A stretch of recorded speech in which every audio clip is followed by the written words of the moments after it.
Hey all welcome to my channel. So today recipe వచ్చేసి meal maker curry అనమాట. చాలా బాగుంటుంది. తయారు చేసే విధానం చూసేద్దామండి. ఫస్ట్ అయితే ఆయిల్ వేసుకోవాలి. ఒక పక్క వేడి నీళ్ళు మిల్ మేకర్స్ నానబెట్టుకోవాలన్నమాట. అండ్ ఇక్కడ బిర్యానీ స్పైసెస్, ఉల్లిపాయలు పెద్ద పెద్దవి, చిన్న చిన్నవి, అండ్ టమాటోస్ పెద్దవి కోసుకోవాలన్నమాట. ఇక్కడ ఉల్లిపాయలు మొత్తం ఇక్కడ వేయించుకోవాలి ఆయిల్లో.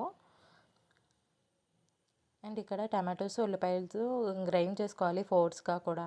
ఇక్కడ పేస్ట్ తెచ్చి వేసుకోవాలి. నేను ఆ క్లిప్ యాడ్ చేయలేదు. అండ్ సాల్ట్, టర్మరిక్, మసాలా వేసి మంచిగా ఫ్రై చేయాలి.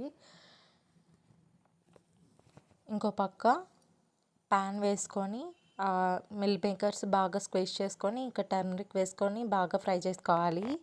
ఇంకో పక్క ఆ ప్యాన్లో వాటర్ వేసుకొని బాగా వాటర్ టెక్స్చర్ వచ్చినంత వరకు ఫ్రై చేసుకోవాలి. తర్వాత ఈ మిల్ మేకర్ తీసుకెళ్ళి అందులో వేసుకోవాలన్నమాట. సో ఇదే అండి వీడియో. నచ్చితే like, share and subscribe. Until then bye bye.